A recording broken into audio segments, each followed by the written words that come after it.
Hola, ¿os ha pasado alguna vez que el alcalde del pueblo ha reunido a todos los chavales de entre 12 y 18 años en la plaza y ha elegido al azar a un chico y una chica para que vayan a matarse a puñetazos con otros 22 chavales de otros pueblos? No, ¿verdad? Normal. Pero seguro que conocéis a alguien que le ha pasado. Alguien como Katniss Everdeen. Sí, claro, evidentemente estoy hablando de los Juegos del Hambre. Y no me podéis decir que no suena esta saga porque eso sería una mentira tan grande como el sex appeal de Sam Claflin en Llamas. Tengo tu figura desnuda, subido la temperatura. Bueno, hoy no voy a hablar de la saga principal de los Juegos del Hambre, básicamente porque hace un montón que no lo leo, así que es harina de otro costal. De lo que sí puedo hablar, porque lo tengo más reciente y me puedo inventar cuatro mierdas, es de la última película de la saga. Balada de pájaros, cantores y serpientes. Y también del libro.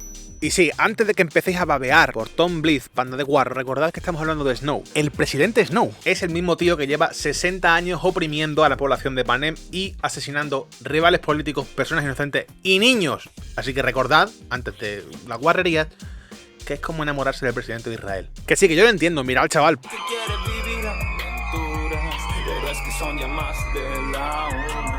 Pero hay límites para la guarrería, ¿vale? Vamos a lo importante. La historia de Snow es bastante más interesante de lo que todos pensábamos. A ver, no voy a negar que yo era parte de ese grupo que prefería un libro sobre los Juegos del Hambre de Haymitch o de Finnick o incluso de Joanna. Pero la decisión de Susan Collins de escribir un libro sobre el villano de la saga principal, esa personificación de la represión de un sistema neofascista en Panem, es bastante inteligente. Snow en la saga original era malo porque era malo, punto. Era rico, poderoso y carecía de profundidad, su motivación era el poder y ya está. Aquí la cosa cambia un poquito. Comenzamos viendo a Coriolanus Snow, que es un joven guapetón y altivo que se esfuerza por aparentar que sigue siendo de la alta sociedad para buscarse algo bueno para su familia. Es hasta entrañable y te puedes un poco identificar con él porque su motivación para conseguir poder no es el poder, es el amor por su familia. Bueno, y también un poquito el poder. Por eso es tan interesante el desarrollo del personaje de Snow. Pasa de ser un muchacho con una convicción clara a ser un fascista asesino con ansia de mantener su poder. Y ese cambio lo vemos nosotros. Sin hacer ningún spoiler, os voy a contar un poquito de qué va el libro, ¿vale? Coriolanus Snow es un joven del Capitolio al que le conceden el dudoso honor de ser el mentor del atributo femenina del Distrito 12 en los 10º Juegos del Hambre, Lucy Gray. La función de los recién introducidos mentores, que son los alumnos de la prestigiosa Academia del Capitolio, es preparar los tributos para que la prácticamente inexistente audiencia de los Juegos del Hambre se encariñe de ellos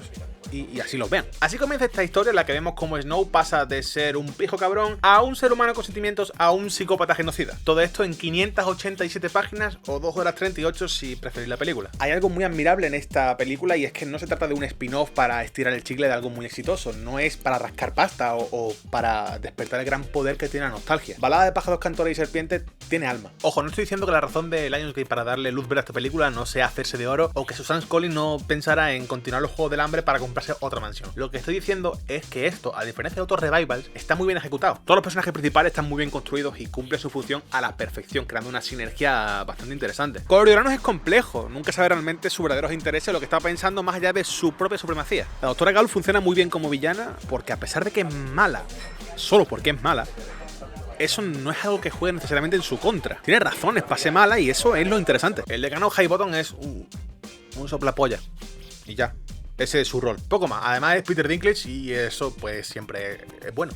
O sea, cada personaje del círculo de Coriolanus tiene un rol muy bien definido. La volatriz es esa imagen de lo que su familia nunca debe dejar de ser. Clase alta, altiva, poderosa, la joya del Capitolio. Tigris es lo que él quiere evitar. Dejar los estudios para dedicarse a algo que no traiga poder ni riqueza. Para ser uno más. Es el fracaso. Sejanus Flynn es el amigo de verdad y del que se avergüenza. Representa el peligro, el descontrol de lo que Coriolanus cree que es el orden natural de las cosas. Pero también representa una necesidad que es imperiosa para él, que es la riqueza, la influencia también. Y luego está el mejor personaje de todos, tanto en la película como en el libro, que es Lucy Gray.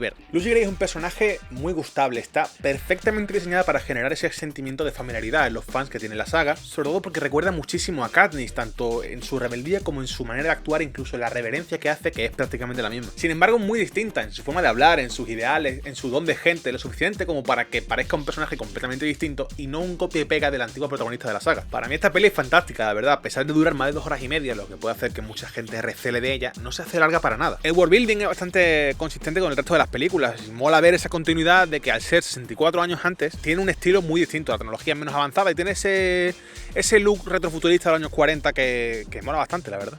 A mí personalmente me ha encantado. La saga de los Juegos del Hambre destaca en una cosa en la que muchísimas adaptaciones de novela fallan estrepitosamente, y es en eso mismo, en la adaptación. Yo sé que hay libros que son muy difíciles de adaptar, pero es que hay productoras que ni siquiera se esfuerzan en darle un tratamiento adecuado.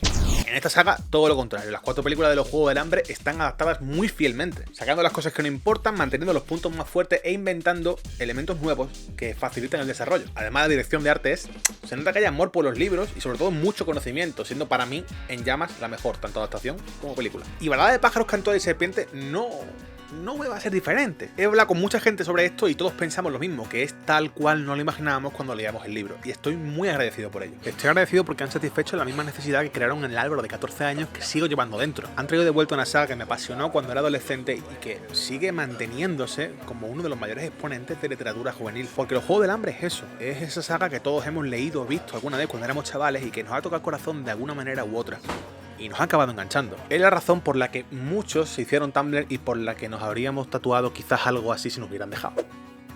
Así que yo personalmente recomiendo que vayáis a ver la película, y no solo eso, sino que leáis el libro. Es una obra muy disfrutable que os va a generar horas y horas de entretenimiento de calidad. Hacedme caso, no es la primera vez que doy un buen consejo. Síguenos, es una orden. Y si te ha gustado, pues ya sabes, esas cosas que dicen los youtubers de me gusta y tal, ¿vale? Venga, nos vemos.